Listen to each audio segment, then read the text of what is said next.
ಸಂಜೆಯ ಸಮಯ. ಮಳೆಯ ತುಂತುರು ಕಿಟಕಿಯ ಮೇಲೆ ಸದ್ದು ಮಾಡುತ್ತಿತ್ತು. ನಾನು ಫೋನ್ ಹಿಡಿದು ಹಳೆಯ ವಾಟ್ಸಪ್ ಚಾಟ್ಗಳನ್ನು ನೋಡುತ್ತಿದ್ದೆ.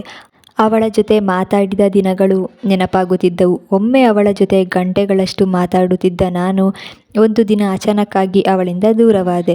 ಅವಳು ನನ್ನ ಜೀವನದಿಂದ ಮುಂದೆ ಹೋಗಿದ್ದಳು. ನಾನು ಮಾತ್ರ ಅವಳ ನೆನಪುಗಳಲ್ಲಿ ಉಳಿದಿದ್ದೆ.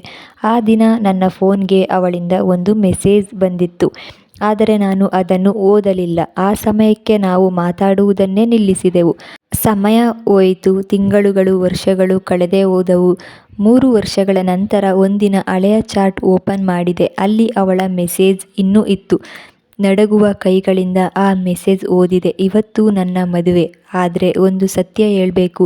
ನೀನು ನನ್ನ ಜೀವನಕ್ಕೆ ತಡವಾಗಿ ಬಂದೆ. ಆ ಒಂದು ಸಾಲು ಓದಿದ ಕ್ಷಣ ನನ್ನ ಕಣ್ಣುಗಳಲ್ಲಿ ನೀರು ತುಂಬಿತ್ತು. ನಾನು ಉತ್ತರ ಬರೆಯಲು ಪ್ರಯತ್ನಿಸಿದೆ. ಆದರೆ ಆಗಲೇ 3 ವರ್ಷ ತಡವಾಗಿತ್ತು. ಕೆಲವು ಪ್ರೀತಿಗಳು ಹೇಳದೆ ಉಳಿದಾಗಲೇ ಕಥೆಯಾಗುತ್ತವೆ ಅಲ್ವಾ. ಈ ಕತೆ ಇಷ್ಟ ಆಗಿದೆ ಅನ್ಕೋತೀನಿ. ಹಾಗೆ ಸಬ್ಸ್ಕ್ರೈಬ್ ಮಾಡಿಕೊಂಡು ಸಪೋರ್ಟ್ ಮಾಡಿ.